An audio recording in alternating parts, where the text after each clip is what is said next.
Hello friends, welcome back with one more sentence correction question. This is again one of the official guide questions. Level is medium, range is 650, concept is subject verb agreement, tense and idioms.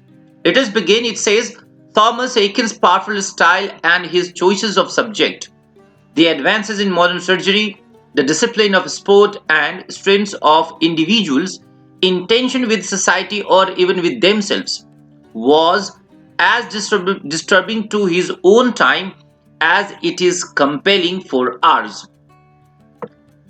Verb is was, and what is subject?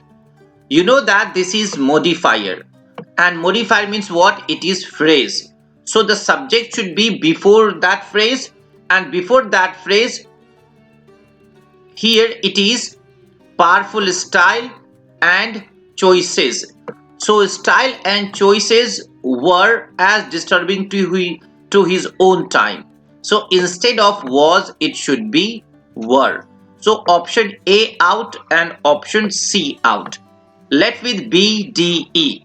It says style and choices were as disturbing to his own time as they are compelling for ours. Fine, it is okay. Had been as disturbing to in his own time as it was. All right. From tense point of view, it is fine. Why? Because whenever we use action before any action, we can use had. But because it is talking about ours means what? The sense should be with the present. Another problem, the error of pronoun, because here it means what?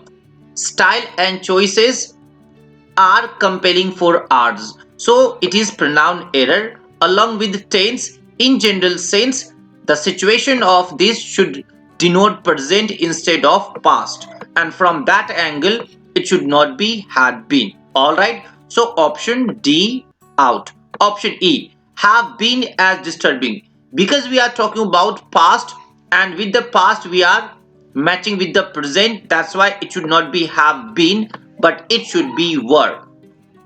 Another problem, that's called comparison problem, as disturbing in his own time as compelling for ours.